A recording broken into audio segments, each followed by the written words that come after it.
makamnya cukup unik ya kan, karena nanti Mbah Soleh ini ada 9 makam.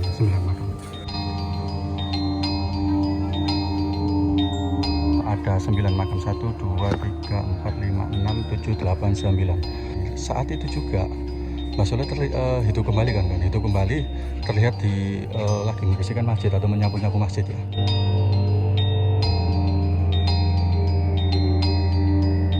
Jadi di komplek ini ada juga makam dari Ketua PBNU pertama, yaitu 1926 sampai 1934 ya.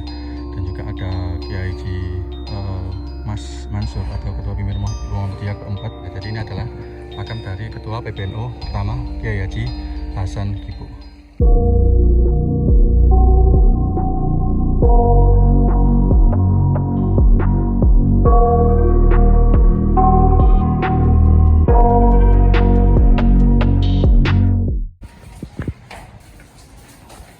Ya, selanjutnya saya akan ngajak teman-teman ke makam murid dari Sunan Ampel, yaitu ke Mbah Soleh ya, Mbah Soleh. Jadi Mbah Soleh ini juga makamnya cukup unik ya kan, karena nanti Mbah Soleh ini ada 9 makam. Mau tahu seperti apa kisahnya? Ikuti terus video ini ya kan.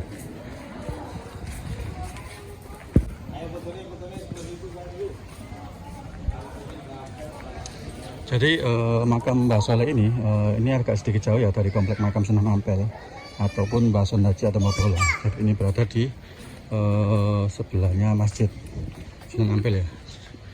Jadi agak jauh dari komplek makam Sunan Ampel.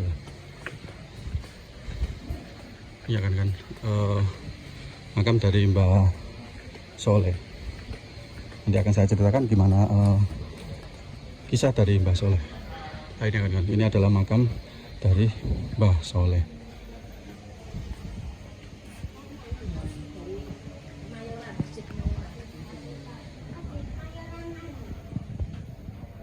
Jadi ini kan ya, dari makam dari Mbah Soleh ya. Ada 9 makam, 1, 2, 3, 4, 5, 6, 7, 8, 9. Kenapa makam ini ada 9? Dan gimana kah ceritanya? Jadi gini kan. Dulunya Mbah Soleh adalah tukang bersih-bersih Masjid Sunan Ampel ya, atau tukang sapu-sapu di Masjid Sunan Ampel. Beliau yang selalu membersihkan Masjid Sunan Ampel hingga sangat bersih ya. Jadi Masjid Sunan Ampel sangat terlihat sangat bersih. Seketika itu Mbah Soleh meninggal. Saat Mbah Soleh meninggal, makam Sunan Ampel itu jadi agak kotor kan, karena tidak ada yang membersihkan ya. Jadi tidak sebersih Mbah Soleh saat membersihkan.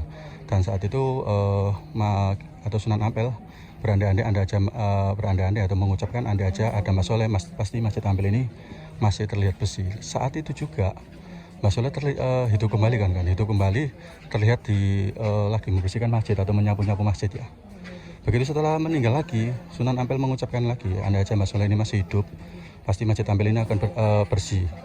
Nah, saat itu juga Mbah Soleh terlihat nyapu-nyapu lagi kan, terlihat bersih-bersih di dalam Masjid Sunan Ampel hingga sampai ke 9 kali ya, saat meninggal. Dan saat Sunan Ampel meninggal, saat itu juga Mbah Soleh ini tidak terlihat lagi. Jadi itulah kisahnya kenapa bisa sampai 9 makam di sini. Jadi saat itu sampai 9 kali meninggal ya, 9 kali meninggal berkat karomah Sunan Ampel ya. Ketika Sunan Ampel mengucapkan andai aja Mbah Soleh ada, Masjid Ampel akan bersih kembali.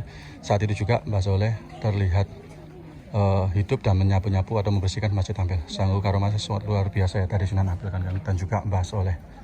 Ya, makanya itu kisahnya kenapa makamnya ada 9 makam.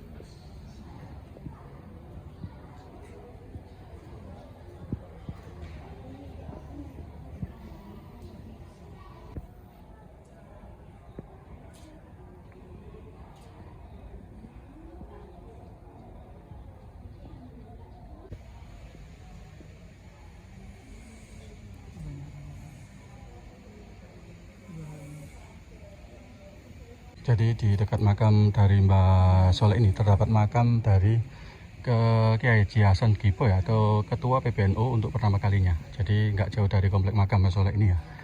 Ini ada makam juga, ada juga makam jadi Kiai Haji Mas Mansur atau pahlawan nasional. Jadi nggak jauh kan dari komplek makam Mbah Soleh. Ya, saya akan menunjukkan ya.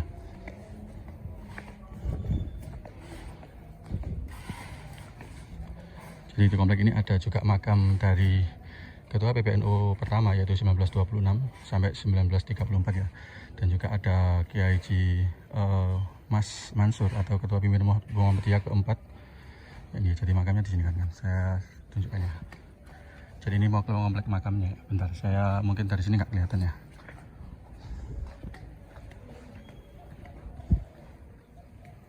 Jadi ini kan komplek makamnya ya. Jadi itu ya yang ada hijaunya itu. Bentar. Itu kan. Jadi makam dari Mbah Hasan Kipo itu. Ini ya, bentar. Saya zoom dulu ya. Nah, ini kan. Ini ada plakatnya ya, ada plakatnya. Jadi ini adalah makam dari Ketua PBNU pertama Kiai Haji Hasan Kipo. Ya. Jadi tidak jauh dari komplek makam Mbah Soleh ya. Jadi teman-teman kalau berziarah ke sini bisa sekalian ke makam Ketua PBNU pertama kali Kiai Haji Hasan Kipo dan juga Kiai Haji Mas Mansur. Ya teman-teman silakan, terima kasih ya yang sudah menonton video ini. Mudah-mudahan selalu diberi berkahan ya. Jangan lupa untuk berziarah atau mendoakan orang-orang yang sudah lebih dulu meninggalkan kita atau para wali atau para syuhada ya kan. Terima kasih sudah mengikuti video ini. Assalamualaikum warahmatullahi wabarakatuh.